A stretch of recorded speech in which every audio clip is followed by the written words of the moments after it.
நான் சுந்தரவள்ளி. அண்ணன் விஜய் அவர்களை இந்தியா டுடே தொலைக்காட்சி வச்சு சம்பவம் பண்ணி விட்டுருக்குங்க. ரெண்டாவது, அவர் எப்படியெல்லாம் ஃபேக் நரேட்டிவ் செட் பண்றாரு, எப்படி பொய்யான கருத்தை உருவாக்குறாரு அப்படின்னு போட்டு பொலந்து உடைச்சு காரி துப்பிருக்கு. என்ன நடக்குது தோழர்களே? இந்த விஜய்ன்ற பிம்பம் இருக்கு பாருங்க, அது எப்படி கட்டமைக்கப்படுதுன்னா மோடி பிம்பம் கட்டமைச்ச மாதிரி. மோடி பிம்பம் எப்படி கட்டமைக்கப்பட்டுச்சு? 2013 ஐயா 56 இன்ச்சு மோடிக்கு வியூக வகுப்பாளராக இருந்தவர் பீகாரை சேர்ந்த பிரசாந்த் கிஷோர். அவர் தான் அவருக்கு உத்தி வகுத்து பெரிய ஆளு 56 இன்ச்சு மோடி சௌக்கித்தார் அப்படின்னு பரப்பி விட்டவர். அதே ஆளுதான் அண்ணன் பெரிய கொம்பு முளைச்சவரு.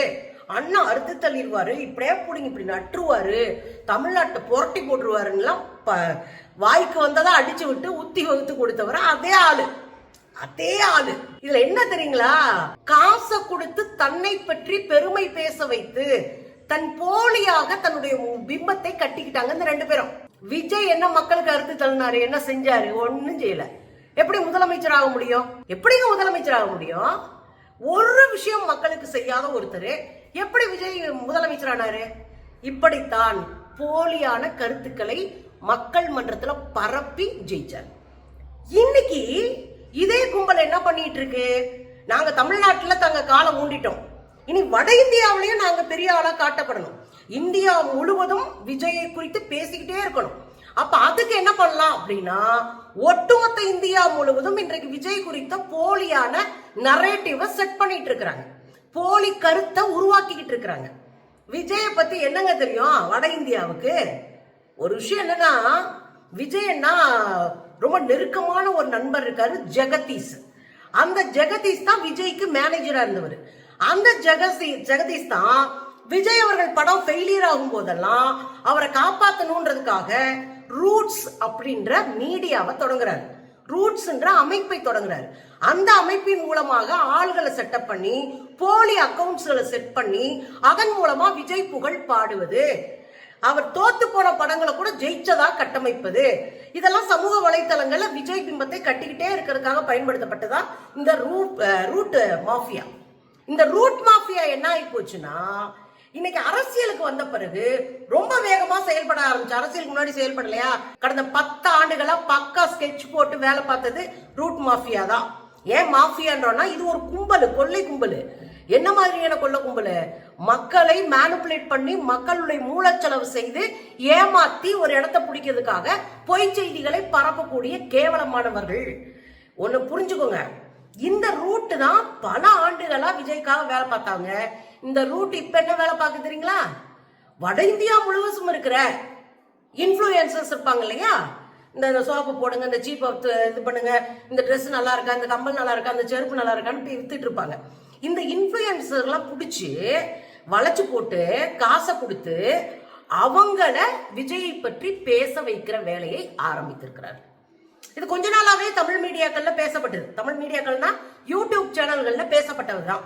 ஆனா அதை டீடைல்டா ஒரு தேசிய ஊடகம் போட்டு பொழந்திருக்கு. அதுதான் இந்தியா டுடே. இதுல என்ன சொல்லியிருக்காங்க இந்தியா டுடேலன்னா, எப்பா பொய் செய்திய வட இந்தியாக்காரங்க பரப்புறா, எப்படி எப்படி சாத்தியம்? அவங்களுக்கு விஜய் பத்தி எதுவுமே தெரியாது, எப்படி சாத்தியப்படுது அப்படின்னு ஒவ்வொரு பாயிண்டா போட்டு அடிச்சிருக்கிறாங்க. முதல்ல உதாரணமா ஒரு செய்தியை சொல்றாங்க. விஜய் என்ன சொன்னாராம், ஒரு நோயாளி மருத்துவமனையில மருத்துவம் பார்த்துட்டு இருக்காரு, ஒரு தனியார் மருத்துவமனையில. அவர் திடீர்னு இறந்துட்டாருன்னா அவருடைய மருத்துவ பில்ல கேட்க கூடாது அப்படின்னு சட்டம் போட்டாராம் தனியார் மருத்துவமனைக்கு. தாலியை கூட அறுத்துக்கு விடுங்கன்னு தான் சொல்லுவாரு அண்ணே. தனியார் மருத்துவமனையில மருத்துவம் பார்த்தவர் இறந்துட்டாருன்னா அவருக்கு ஃபீஸ் கேட்க கூடாதுன்னு சொல்லிட்டாராம்.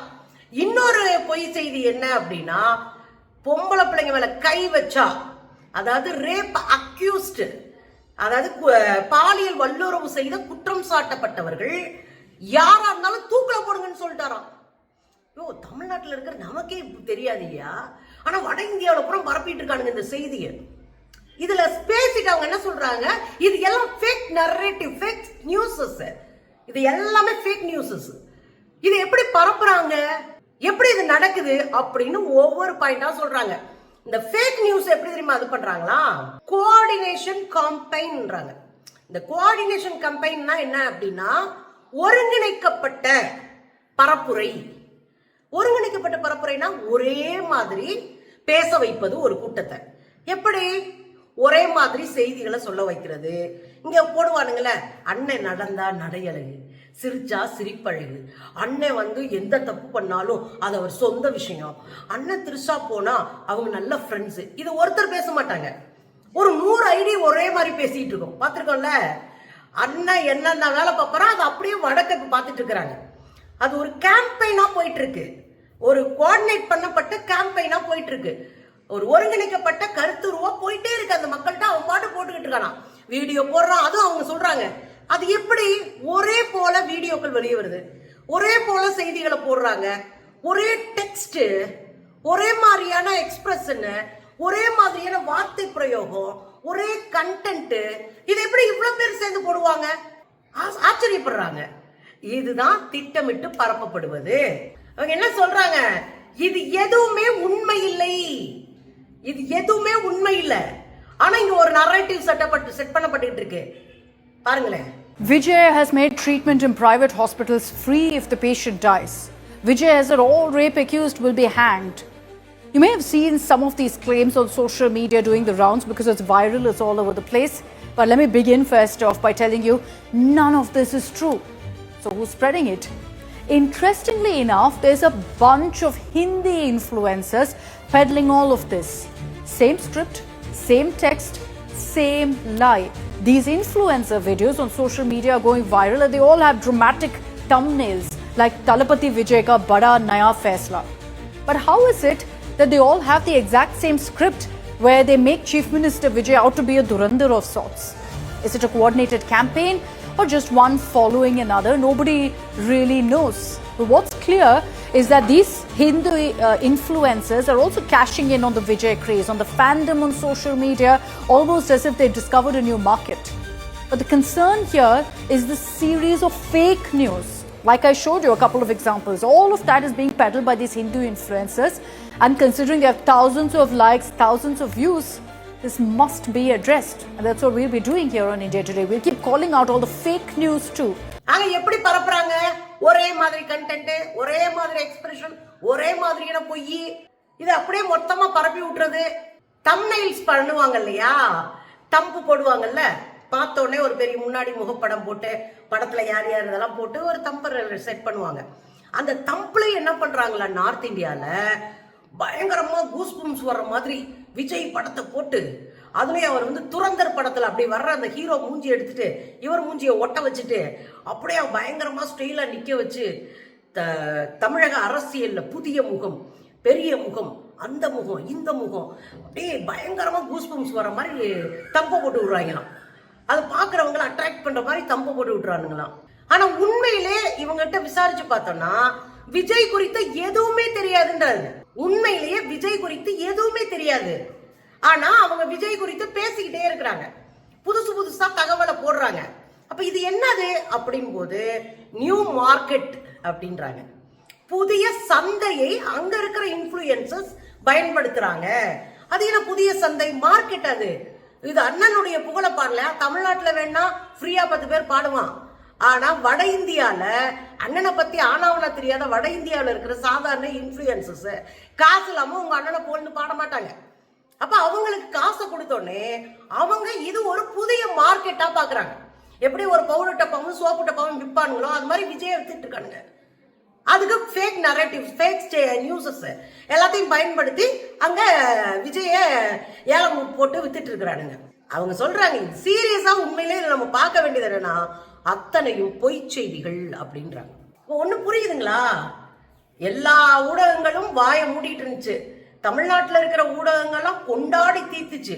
உட்காந்தா, நின்னா, தூங்குனா, பல்லு விளக்குனா, குளிச்சா, எதை பார்த்தாலும் போட்டுட்டு இருந்தாங்க. அண்ணன் எப்படி இருக்காரு தெரியுமா, எங்க ஊர்லதான் அழகான சிஎம் அப்படின்லாம் போட்டுக்கிட்டு இருந்தாங்க. ஆனா வட இந்தியாவுல பொய் செய்திகளை, இவங்களும் பொய் செய்தி தான், அவங்க நடக்கவே நடக்காத செய்தியை போடுவான். இவன் என்ன பண்ணுவான், பாதி உண்மை பாதி பொய் போடுவான். இல்லைன்னா ஸ்லாகித்து கொண்டாடி வேற ஒரு பொய்யை பிம்பத்தை கட்டமைப்பான். அவன் இந்த ஊர்ல நடக்கவே நடக்காத, யோசிக்கவே யோசிக்காத செய்திகளை பூரா அடிச்சு போட்டு விட்டு இருக்கான். அந்த கண்டென்ட் ஒரே மாதிரி இருக்கு, ஒரே மாதிரி அதை வந்து வெளிப்படுத்துறாங்க, ஒரே மாதிரி அந்த ஃபால்ஸ் நியூஸ் அதை வந்து பரப்புறாங்க. அப்படின்னா வட இந்தியா வரைக்கும் அண்ணன் தன்னுடைய பிம்பத்தை கட்ட ஆரம்பிக்கிறாரு. காரணம் என்ன? தமிழ்நாட்டிலேயே அவர் செல்லாத காசா இருக்காரு. தமிழ்நாட்டு அரசியலுக்கு அவர் தாக்கு பிடிக்காத ஒரு முதலமைச்சரா இருக்காரு. தமிழ்நாட்டு அரசியலுக்கு ஸ்பெல்லிங்கே தெரியாத ஒரு முதல்வரா இருக்காரு. அப்படி இருக்கும்போது வட இந்தியா வரையும் ஒரு ஃபால்ஸ், ஒரு ஃபேக் நரேட்டிவை செட் பண்றாங்கன்னா அதுக்கு உண்மையான காரணம் என்னன்னா எல்லா பிரச்சனைகளையும் திசை திருப்புவது. நம்ம தமிழ்நாடு நாசமா போச்சுங்க. திராவிட முன்னேற்ற கழகம் இருந்த போது எப்படி இருந்துச்சு? எவ்வளவு அடிச்சு ஆடிட்டு இருந்தாங்க, எவ்வளவு பண்ணாங்க, எல்லா மாநிலங்களையும் கூப்பிட்டு என்னென்ன பண்ணாங்க. அவன் பாருங்க, இந்த ஆளு கொஞ்சம் கோமாளி கூத்து பண்ணிட்டு இருக்காரு அப்படின்னு சொல்ல விடாம புதுசு புதுசா வேற வேற காரணங்களை சொல்லி பொய் செய்திகளை நம்மை பேச வைத்துக் கொண்டிருக்கிறார்கள். புரியுதா? அண்ணன் பெஸ்ட் இல்ல.